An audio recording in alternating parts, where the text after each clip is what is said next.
is not just in the air, it's well and truly all around us. And it's definitely happening along the spring walk here in Sydney's Royal Botanic Garden. I'll be having a look around here a little later on, but first, here's what's on this week's show. With spring in full swing, I'm going to show you how you can fill your garden with new plants from seedlings raised in your home. We're in Mundaring, up in the Perth Hills, about 10 k's from the historic Mundaring Weir. How do you tackle the water situation? Well, Josh, it's planting at the right time of the year, beginning of winter, because we mainly get winter rain, picking the right plants for the right situation. So there's a lot of local plants because they're adapted to the local conditions, and we go from there. To create a garden here in Sydney, there's a lot of elements in the country that I've brought with me. This feeling of nature, having a fire pit, having just natural materials. So I've just tried to bring as much natural organic material with me as I can.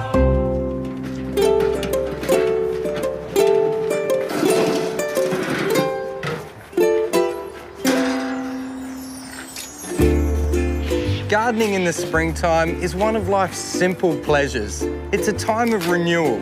This crop has had its day, so it's out with the old to make space for the new. To keep the patch healthy and productive, once something comes out, it's important to get nutrients back into the soil before the next crop goes in. To start with, I'm going to add a good amount of nutrient-rich compost. And then I'm going to finish off with a top dressing of blood and bone.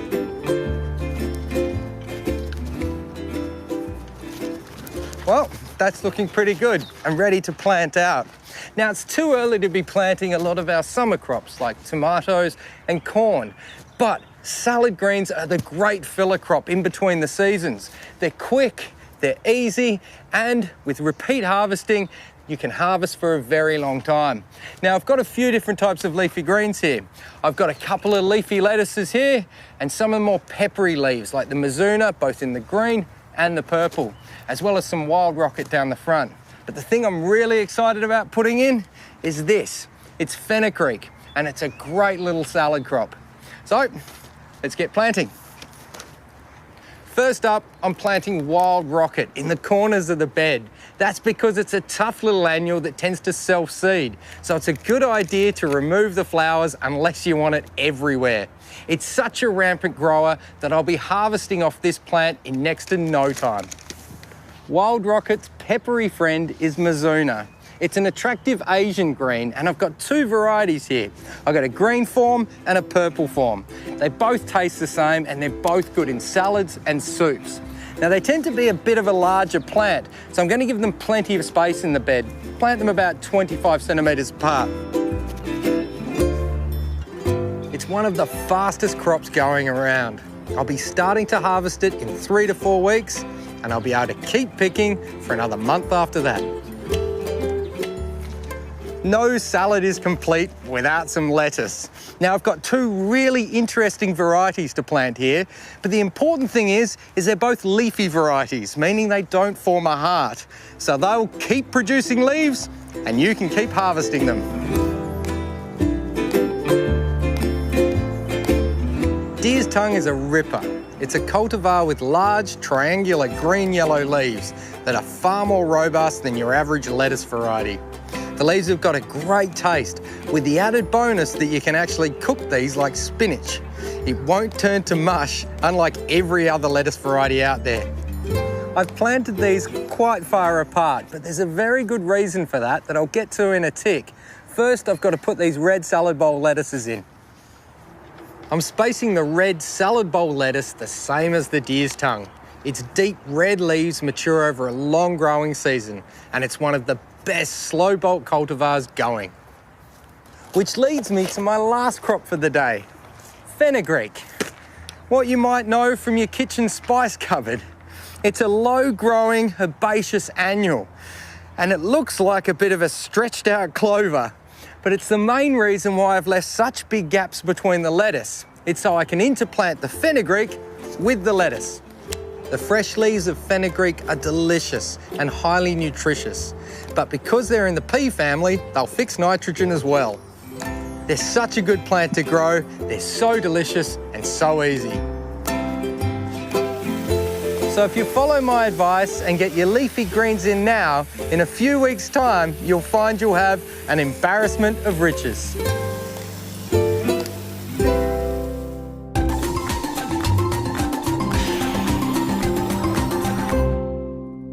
What are some easy to grow edible flowers perfect for a salad? Well, you've got the classics like lavender, rosemary, nasturtium, pot marigold or calendulas, and of course pansies. There are many, and including the vegetables, broccoli flowers, rocket flowers, even chives. They're all good to go. I'm sometimes asked if you can use soil as a potting mix. Generally speaking, this is not a good idea. Most garden soils, when they're put into a pot, will tend to collapse and lose all their structure, which means they lose their air spaces, you don't get good drainage, the soil ends up really gluggy and the roots can't breathe. So I'm afraid the answer is no. I've had a number of inquiries about where do I get my elephant foot yams from. Well, the answer is I was given one. These things are not easy to find in the trade. If you want them, the best place to start looking is a community garden. Ask the network.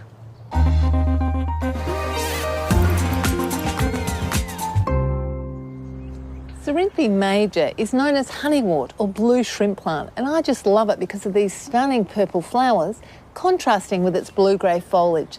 It's a hardy, self-seeding annual which comes from northern Africa, from Morocco through to the Middle East.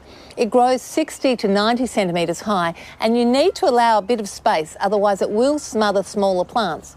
It flowers in spring and summer, and when these plants finish flowering, all I do is simply pull them out and throw them where I want the seed to fall. The seed will germinate in autumn and give me a new crop of flowers for next year.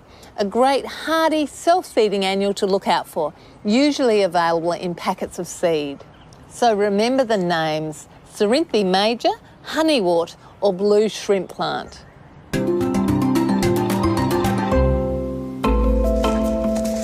It's over there, that one. Oh, this one.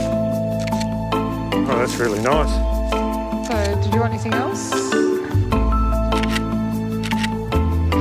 Well, that's certainly one way to enter a story. I'd like you to meet Robert and Janet Atkins, both botany graduates and dead keen gardeners. G'day, guys. Hello, Josh. Fancy seeing you How around you doing? here. Yeah, good to see you too. How did you do, Josh? Now, you've been up in the hills for years, I take it.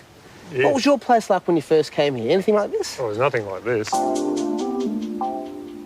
When we first came here, the backyard was dominated by a large Japanese pepper tree. There was a lot of weeds around, bare sand, remnants of old veggie garden, a few roses, and generally pretty scrappy backyard.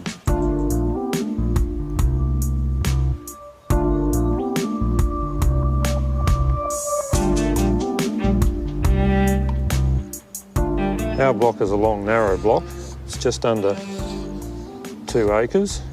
The house is about a third of the way back just here, and there's formalised native gardens out the front.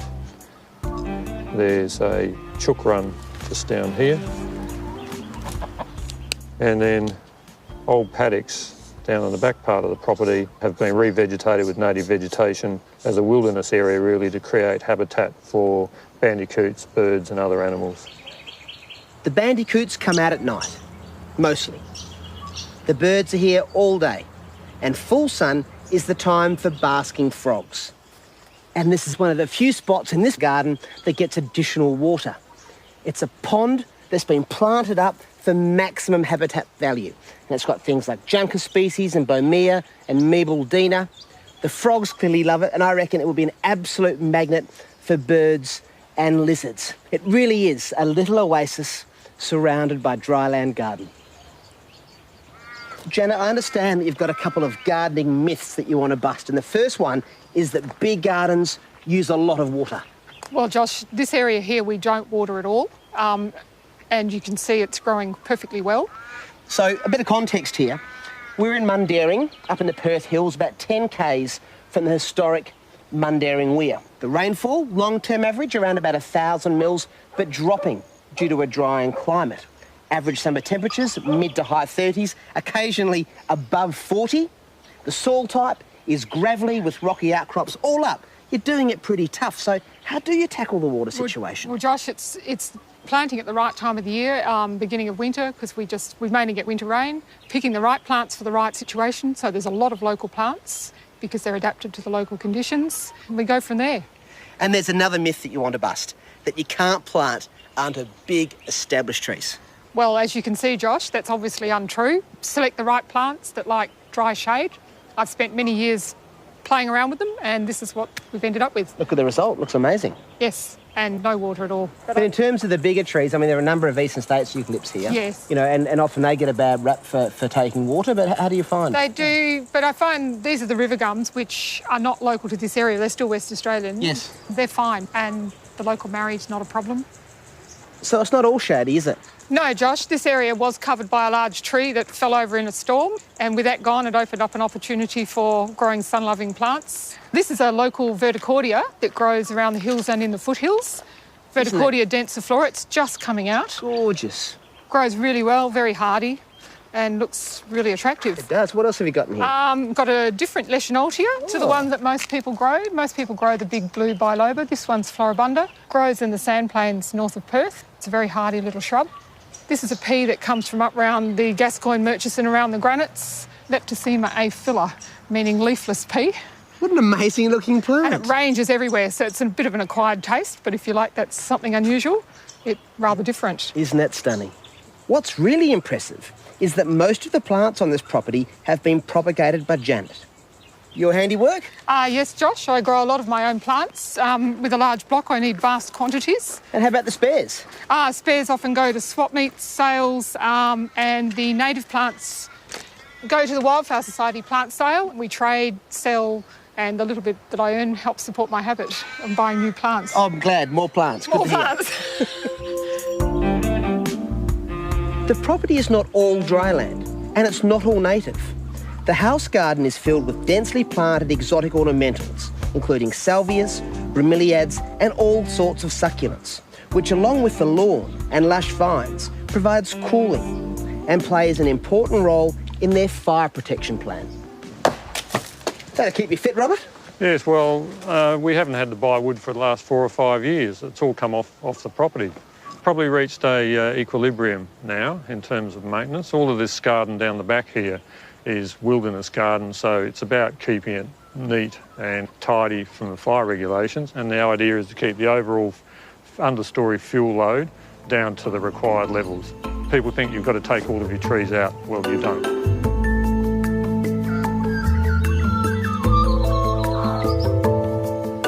This is a garden that's thriving despite challenging conditions, due to thoughtful plant selection, trial and error, and persistence. But isn't that the secret to all good gardens?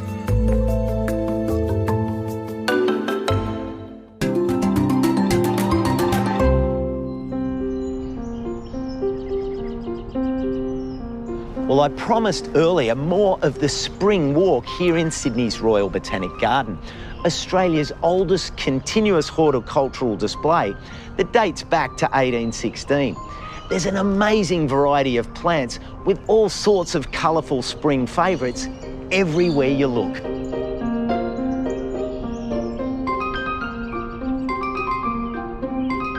Not everyone realises that tulips grow just fine in Sydney. The bulbs need to be chilled before planting to simulate a cold climate. But have a look at how well they're doing. In fact, more than 10,000 bulbs have been planted to celebrate the Botanic Garden's 200th birthday this year. Here in this bed, we've got the yellow, which is Maureen, we've got the white, Lenka, and the red is Sky High. The tulips are definitely showstoppers, but there are other flowering plants along the walk that are also making the most of spring. The tree waratah, or red silky oak, is a tall tree which produces a stunning spring show. They're listed as a vulnerable species, so they're definitely worth growing, but you need a good-sized garden because they can get up to 30 metres high. Luckily though, they tend to be much smaller in cultivation. The good thing is, Birds and insects love them. For something better suited to your average backyard, check out this forest pansy. It's an exquisite tree that only grows to about 3 metres high and 3 metres wide. Best planted in well-drained soil, not too wet, not too dry. The reward for planting this tree is that you'll be showered in masses of these delicate flowers every spring. So get out and about to your nearest botanic garden to enjoy the wonders of spring for yourself.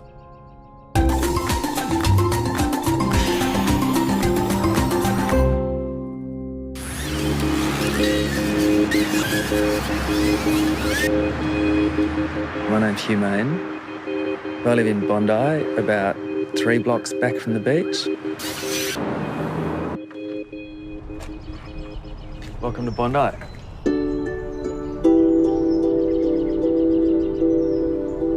I'm from gardeningaus, which is top of the Great Dividing Range. Kind of severe climate, but really beautiful. There are lots of reasons why I'm in Sydney, for work, for profession, for career, all those sorts of things. You know, my heart is still in the country, but for me to be able to live in Sydney, I've got to be as close to the edge as possible. So living in Bondi, I'm right next to edge of humanity, with it's the coast, so you get this opportunity to go to the beach and just breathe and see horizon and not be surrounded by people. So having an apartment close to that and having a garden close to that is the best way I can live in Sydney.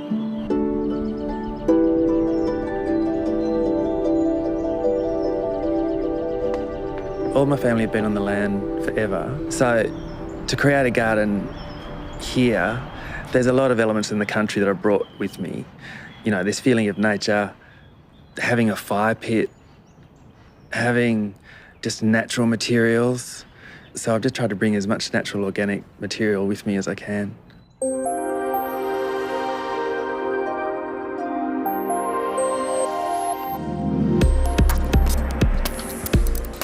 I was doing agricultural economics at university and not liking it, not doing very well, and so just going to have a year off.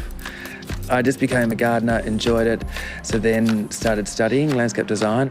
So I ended up in Sydney with the intention to be here for a year, but didn't leave.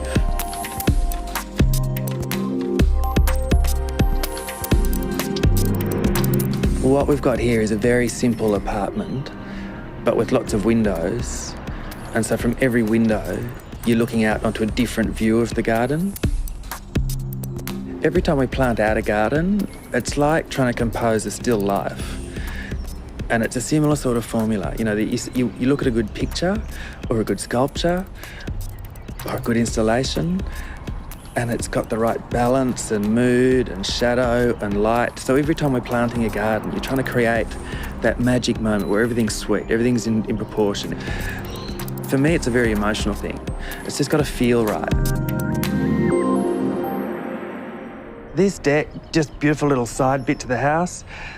You know, the recycled wharf timber, beautiful spot to sit, and then the tree ferns just coming out of the deck have been amazing. The garden's about 400 square metres, so it's not very big.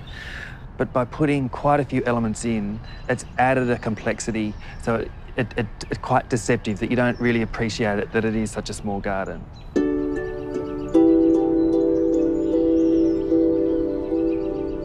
I love that formula of just like a minimal palette, but it's just got this softness and spirit. And what happens is that when you go into those spaces, you just sit and contemplate. It's not about creating a garden that impresses people or it's for show or for grandeur. It's a much more solitary experience of walking into a garden and just feeling quiet and relaxed. I love the individual plants, but more important to me is this composition of how the different textures and colours and leaf shapes go together. So it's not about me collecting individual species, it's about me creating a vista, creating an outlook. Gardening's taught me that you can't dictate anything. You've got to learn from the environment, you've got to be sensitive to it. And that's the only way that you're going to get success. It's this ability to put things together so they're sympathetic. And if you're careful, The rewards astound you.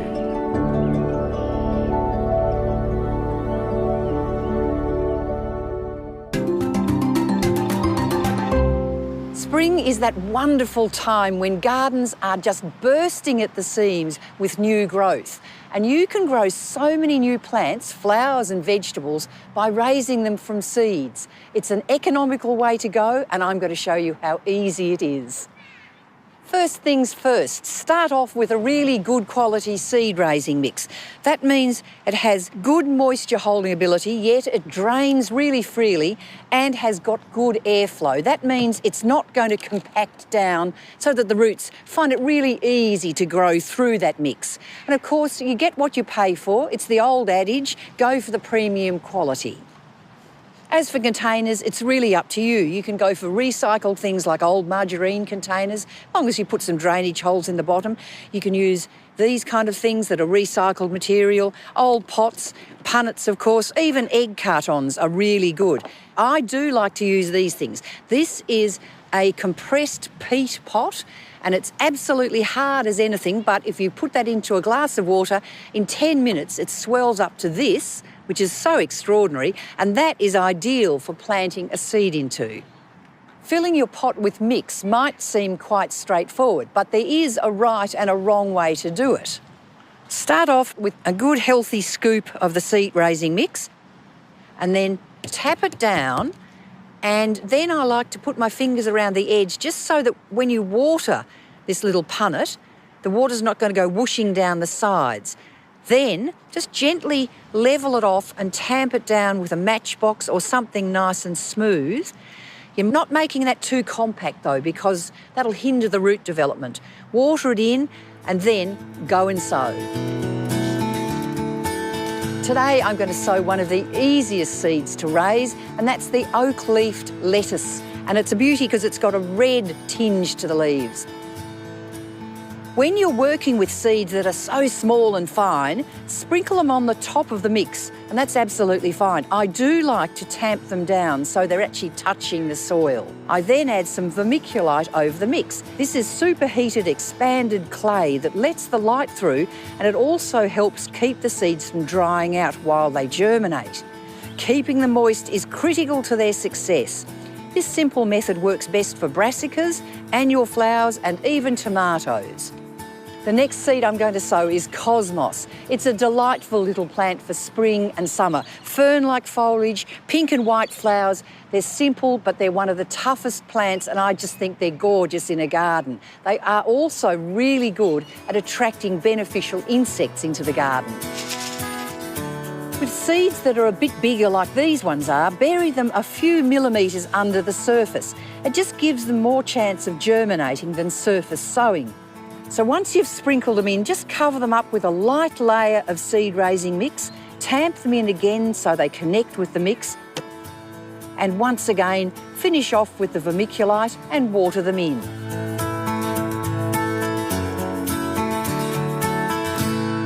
Some seeds have got really hard seed coats, so they do need some help in getting them to germinate. You can use sandpaper to nick the seeds, or you can put the seeds into a mug, pour some hot water over top of them, let them sit overnight, and overnight they will have soaked up that water so the seed coat is much softer. And in the morning, then you can germinate them quite easily, sow them, and they will take off, no worries. Things like acacias, hardenbergias, hovias, canedias, lots of the native seed need this treatment, as do peas and even sweet peas. When you're sowing seed, the general rule of thumb is to bury the seed to twice its size. Of course, bigger seeds go deeper than smaller ones. Once you've sown your seeds, watering them in is really vital, and a spray that has a fine misting spray is terrific. Keep them well watered, never let them dry out, or else germination will not be successful. Warmth is the other thing. If you've got anything to put over the top of them, like a plastic storage container, anything that makes a mini glasshouse is ideal. But even a warm, well-lit windowsill is terrific. Within a couple of weeks, they will have sprouted, and after their first set of true leaves appear, you can then thin them out to the strongest plant, like you do with all seedlings. The last important step in the process is to harden them off. They've been used to living in a hothouse environment, so take out the seedlings and put them in the open garden just for a couple of weeks so that they acclimatise.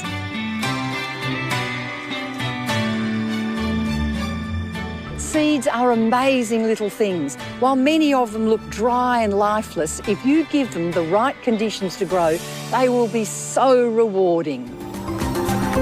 Here's a chance to win some cool stuff. Organic Gardener magazine have released their 2017 diaries and calendars. If you want to win one, head to our Facebook page or website for all the details.